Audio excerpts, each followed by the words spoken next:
Hulkamania continues to run wild, and it is running very wild tonight with the premiere of The Hulkster, a special documentary on the life of Terry Bolla, and we also have some special insight news on some of the so-called stars in the WWE that refuse to stand out for the 10-bell salute. And we're going to get into that in a minute. Welcome back, guys, to Fog Wrestling. But first of all, rest in peace, Hulk Hogan. There is a special documentary. It is airing, I believe, tonight on TMC. There's a lot of big names in this documentary, and no name bigger than Vincent Kennedy McMahon. Here, the biggest name that they could have got to appear in this documentary, and they've got him. And obviously, McMahon, great seeing him.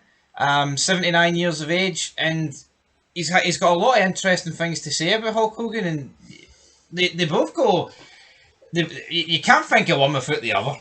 Definitely. McMahon's came out basically saying that he wished he could have been at the WWE 10-bell salute Raw, which I think is obvious.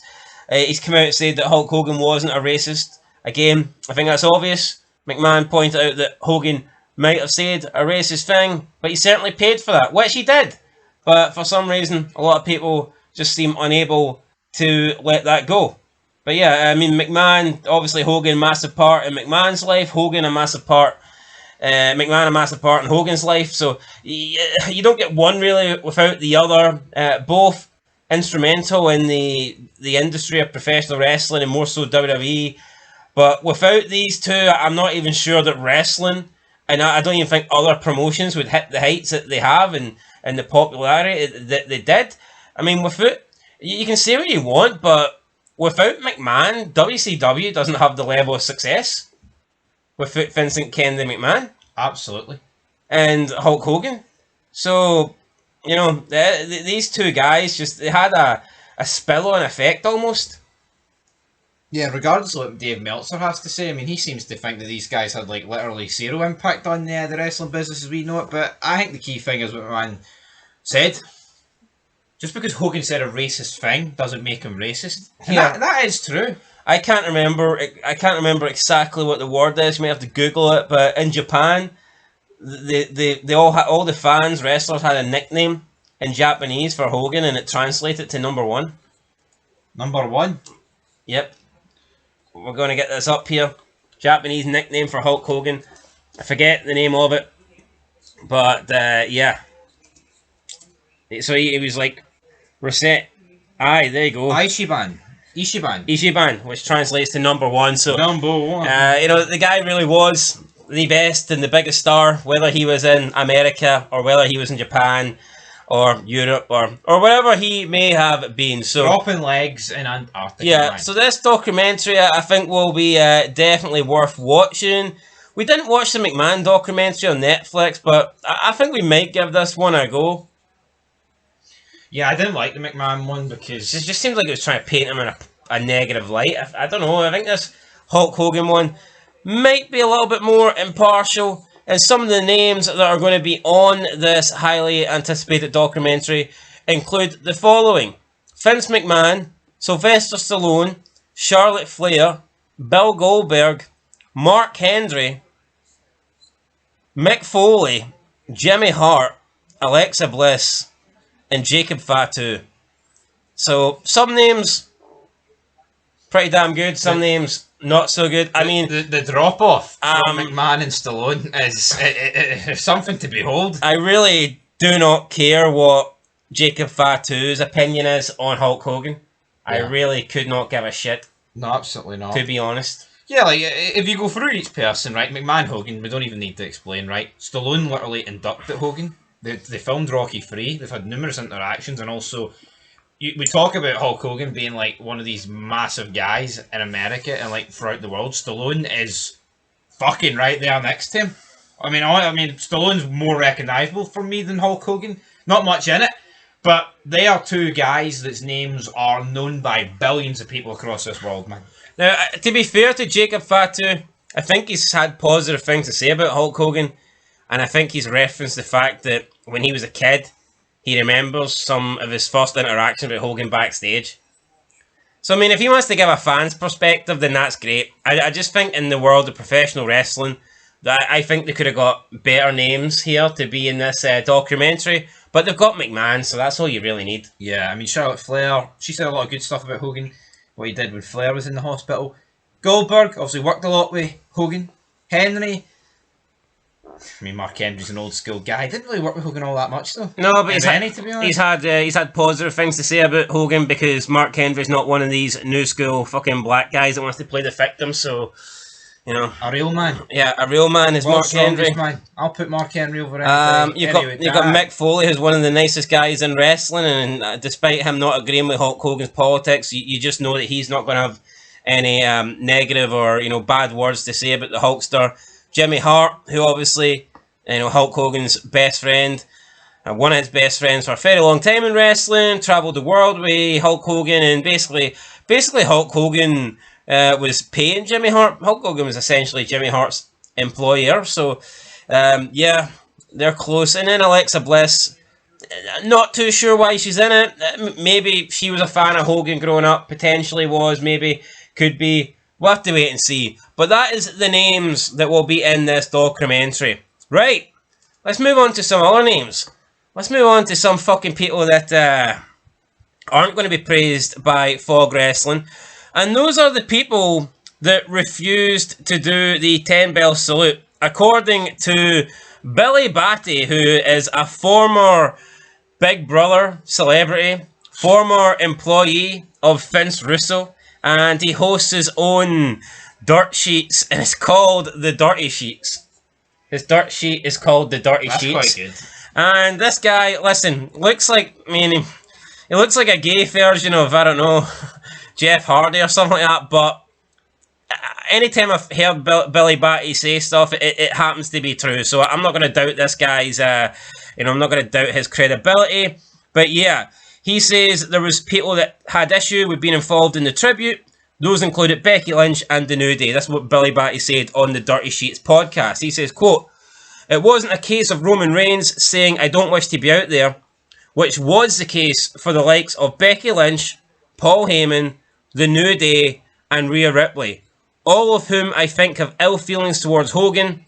This was an overall creative decision."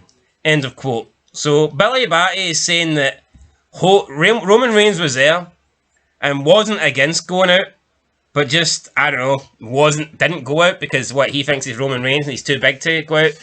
Don't really understand that. I wouldn't be surprised. It's just because they want this guy on such a limited schedule and this star attraction. Oh, if you go out for the 10 bell salute, it devalues your stardom. Fuck off. But according to Billy Batty, Becky Lynch, Paul Heyman, The New Day, and Rhea Ripley all refused to go out because of their ill feelings towards Hulk Hogan.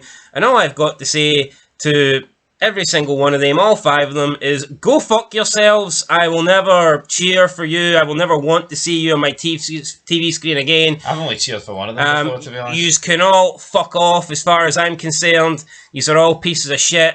Paul Heyman, how many people have bled and got injured and died, and how many people from the ECW days are suffering right now, not having proper care, not being taken care of financially, not having any help because you used these people, lied to these people, to pretend that they were in a fake war and gave them fucking checks that bounced, fucking higher than Jeff Hardy off the walls at Turning Point 2011.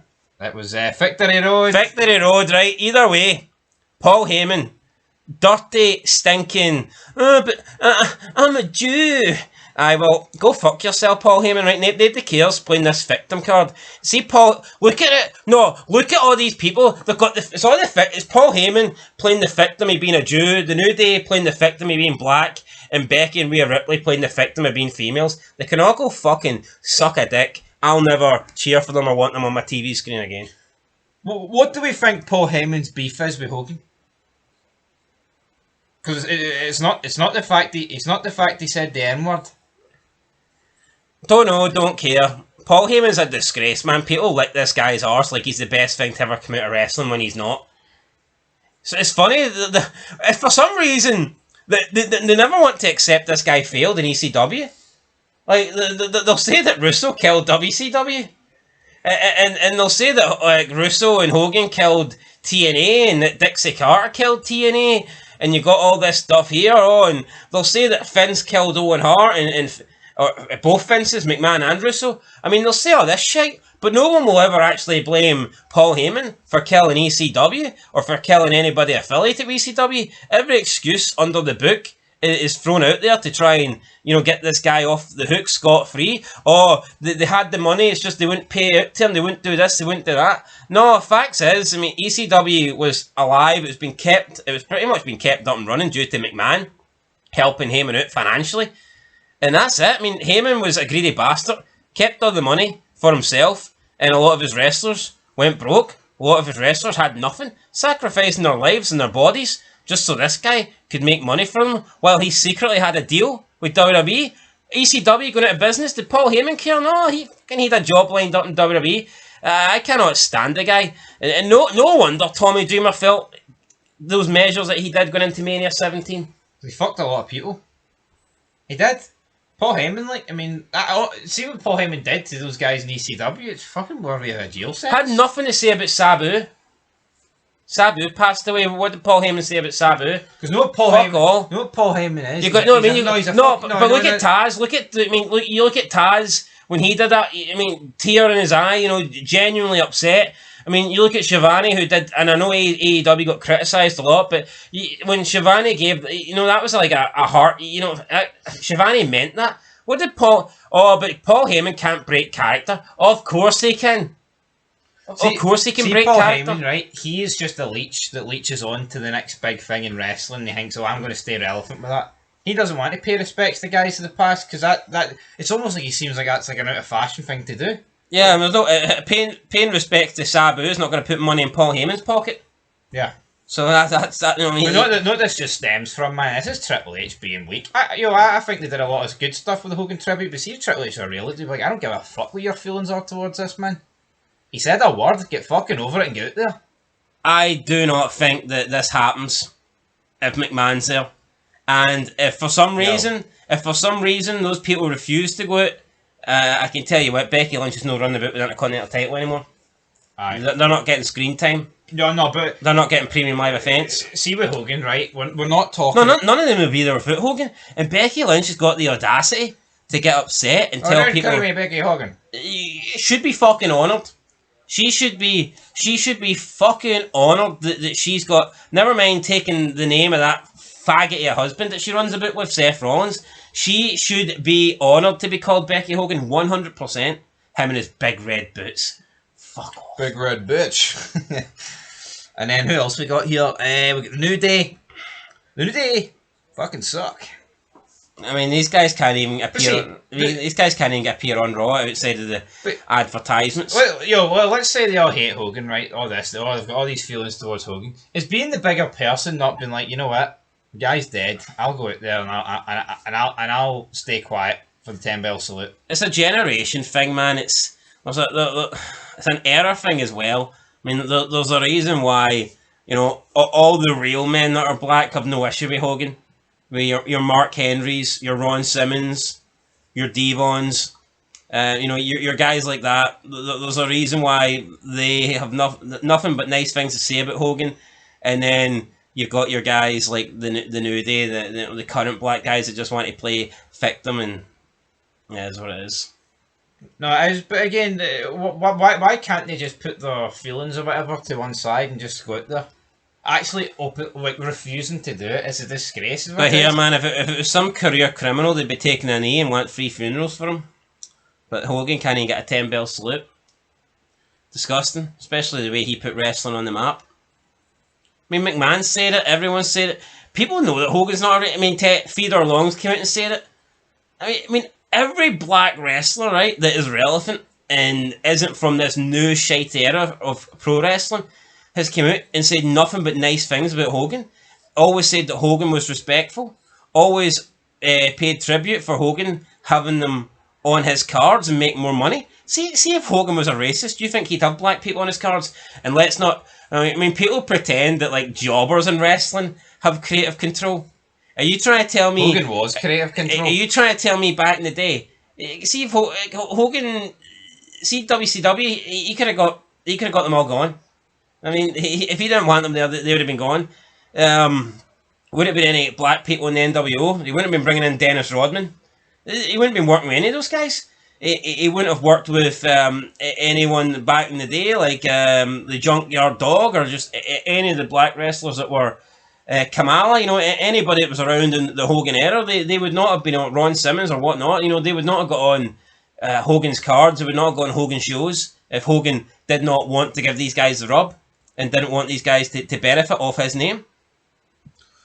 And everyone that was on Hogan's card did benefit off his name, and they benefited off his draw and the fact that he would sell out every single arena. So, yeah, and then that leaves us on to Rhea Ripley. Just a fucking. I mean, you look at Rhea Ripley and you just know she's not going to be out there paying respects to Hulk Hogan, brother. Nah, I mean, just the tattoos, the makeup, the eyeshadow, the fact that she looks like a man. You just know this is somebody that's warped and it isn't going to be paying respect to Hulk. But you know what, man? I think you need to look past beyond any difference. Someone has died. Do you know what I mean? Like, someone has died, and yeah, it's like. I'm not saying that what would be the bigger person, man? See if one of these five passed away, man. I'd make a R.I.P. video tomorrow. I'd say it's a shame that they went at such a young age. But not the problem. I'm not going to come on here and go, fuck them. I never liked them. They were shit wrestlers. I had shit political. I would never do that. But the reality is, right? It's not like Triple H has forced them out there. He should have. No, but listen. It's not like Triple H has forced them out there to show respect to like a Benoit after it was announced what he did. Then I'd be like, well, you know what? That shouldn't be happening. Hogan said a fucking word, folks. A word. Well, I mean, you can say what you want. I think all five of these people would have been more likely to actually give Benoit a 10-bell salute, even if they knew what he'd done. No, probably, because that's the fucked up world we live in.